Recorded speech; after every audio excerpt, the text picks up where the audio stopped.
ಬರ ಪರಿಹಾರ ವಿಚಾರಕ್ಕೆ ಕೈ ಕಮಲ ನಾಯಕರ ನಡುವೆ ಫೈಟ್ ಶುರುವಾಗಿದೆ. ಕೇಂದ್ರ ಸಚಿವೆ ಶೋಭಾ ಕರಂದ್ಲಾಜೆ ವರ್ಸಸ್ ಪರಮೇಶ್ವರ್ ನಡುವೆ ವಾಗ್ಯುದ್ಧ ನಡೀತಾ ಇದೆ. ಬರ ಪರಿಹಾರ ವಿಚಾರಕ್ಕೆ ಡೇ ಒನ್ ಇಂದಲೂ ಕೂಡ, ಯಾಕಂತ ಹೇಳಿದ್ರೆ ಕೇಂದ್ರ ಸರ್ಕಾರ ಅದರ ಪಾಲನ್ನ ಬಿಡುಗಡೆ ಮಾಡ್ತಿಲ್ಲ ಅಂತ ಇವರು ರಾಜ್ಯ ಸರ್ಕಾರ ನಿಧಿ ಇನ್ನೂ ರಿಲೀಸೇ ಮಾಡಿಲ್ಲ ಅಂತ ಇವರು. ಹಾಗಾಗಿ ಕರಂದ್ಲಾಜೆ ಮತ್ತು ಪರಮೇಶ್ವರ್ ನಡುವೆ ಮಾತಿನ ಸಮರ ನಡೀತಾ ಇದೆ. ಕೊಬ್ಬರಿ ಖರೀದಿ ಕೇಂದ್ರ ಉದ್ಘಾಟನೆ ವೇಳೆ ಆರೋಪ ಪ್ರತ್ಯಾರೋಪ ಮಾಡಿದ್ದಾರೆ. ರಾಜ್ಯಕ್ಕೆ ಬರ ಪರಿಹಾರದ ಹಣ ಕೊಡಿಸುವಂತೆ ಪರಮೇಶ್ವರ್ ಮನವಿ ಮಾಡಿಕೊಂಡಿರುವ ಸಂದರ್ಭದಲ್ಲಿ ರಾಜ್ಯ ಸರ್ಕಾರ ಜಂಟಿ ಅಕೌಂಟ್ ಮಾಡದಿದ್ದಕ್ಕೆ ಹಣ ನೀಡಿಲ್ಲ ಅಂತ ಶೋಭಾ ಕರಂದ್ಲಾಜೆ ಅವರು ಹೇಳ್ತಾರೆ. ರಾಜ್ಯ ಸರ್ಕಾರ ಎಷ್ಟು ಖರ್ಚು ಮಾಡಿದೆ ಎಂಬ ಲೆಕ್ಕ ಕೇಂದ್ರಕ್ಕೆ ಸಿಗಲ್ಲ.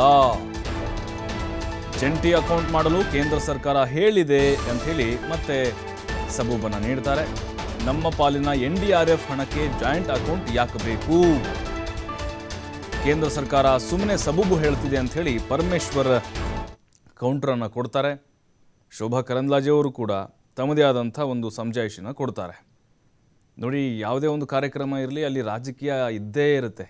ಖಾಸಗಿ ಕಾರ್ಯಕ್ರಮ ಇರಲಿ ಅಥವಾ ಯಾವುದೋ ಒಂದು ಧಾರ್ಮಿಕ ಕಾರ್ಯಕ್ರಮ ಇರಲಿ, ಹೋರಾಟ ಇರಲಿ, ಪ್ರತಿಭಟನೆ ಇರಲಿ, ರಾಜಕೀಯ ಇದ್ದೇ ಇರುತ್ತೆ. ಯಾಕಂದರೆ ವೇದಿಕೆ ಸಿಗೋದಿಲ್ಲ ಇವರಿಗೆ. ಇದೇ ವೇದಿಕೆಯಲ್ಲೇ ಮಾತಾಡಬೇಕು. ಇಂಥವೆಲ್ಲ ಆಗ್ತಾ ಇರಬೇಕು ಚರ್ಚೆ, ಬಹಿರಂಗವಾಗಿ ಸಾರ್ವಜನಿಕರಿಗೆ ಗೊತ್ತಾಗಬೇಕೆಲ್ಲ. ಬರೀ ಮಾಧ್ಯಮದ ಮುಂದೆ ಆರೋಪ ಪ್ರತ್ಯಾರೋಪ ಅಲ್ಲ. ಈ ರೀತಿಯಾಗಿ ನೇರವಾಗಿ ಬಂದು ಮಾತಾಡಿದರೆ ಅದು ಸಮಸ್ಯೆ ಏನಾಗಿದೆ, ಎಲ್ಲಾಗಿದೆ ಅನ್ನೋದನ್ನ ಜನ ಅರಿವಾಗುತ್ತೆ ಅಂತ. ಬರಗಾಲದ ಬಗ್ಗೆ ಮಾತಾಡಿ ಅಂತ ಹೇಳಿ ಬರಗಾಲಕ್ಕೆ ಪರಮೇಶ್ವರ್ ಅವರೇ ಬಹಳ ಸ್ಪಷ್ಟ ಇದೆ ಕೇಂದ್ರ ಸರ್ಕಾರದ ನೀತಿ.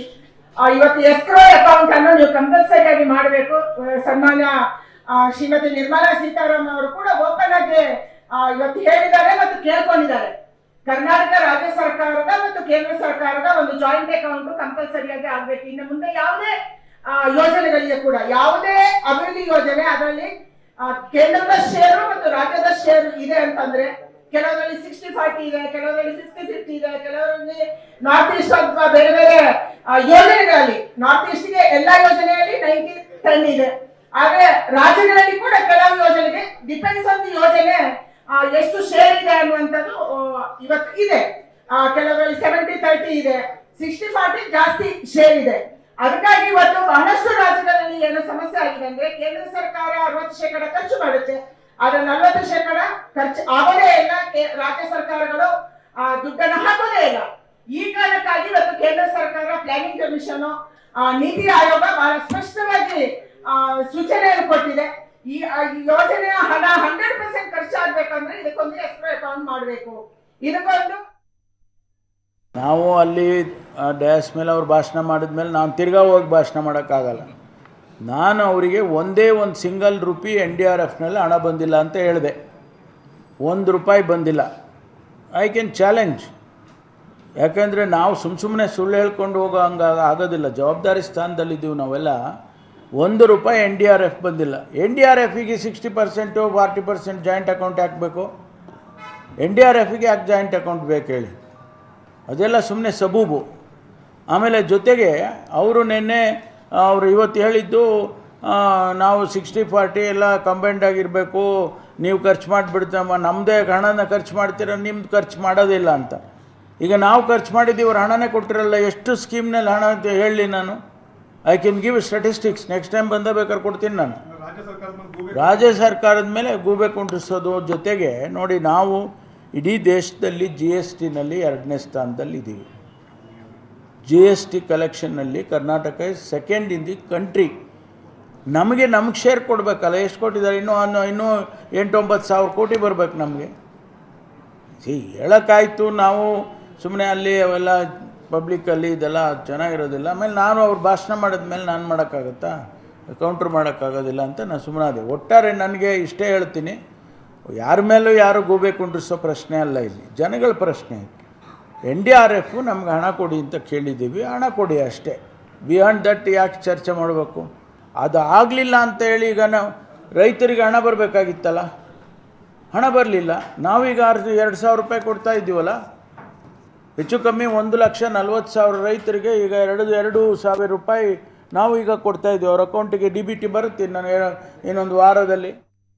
ಮತ್ತಷ್ಟು ಮಾಹಿತಿ ಸಂತೋಷ್ ನೀಡ್ತಾರೆ. ಸಂತೋಷ್, ಬರ ಪರಿಹಾರ ವಿಚಾರ ಇದು ಮೊದಲಲ್ಲ, ಬಟ್ ಈಗ ವೇದಿಕೆ ಮೇಲೇನೆ ಈ ರೀತಿ ಆರೋಪ ಪ್ರತ್ಯಾರೋಪ ಮತ್ತು ಇವರು ಸ್ಪಷ್ಟನೆ ಕೊಟ್ಟಿದ್ದು ಬಟ್ ಇದೆಲ್ಲ ಚರ್ಚೆ ಆಗ್ತಾ ಇರಬೇಕು ಅಂತ ಸಾರ್ವಜನಿಕರಿಗೆ, ರೈತರಿಗೆ ಅದೆಲ್ಲವೂ ಕೂಡ ಸತ್ಯ ಗೊತ್ತಾಗುತ್ತೆ ಯಾವ ಸರ್ಕಾರ ಇಲ್ಲಿ ಏನು ಮಾಡ್ತಿದೆ ಅನ್ನೋದು.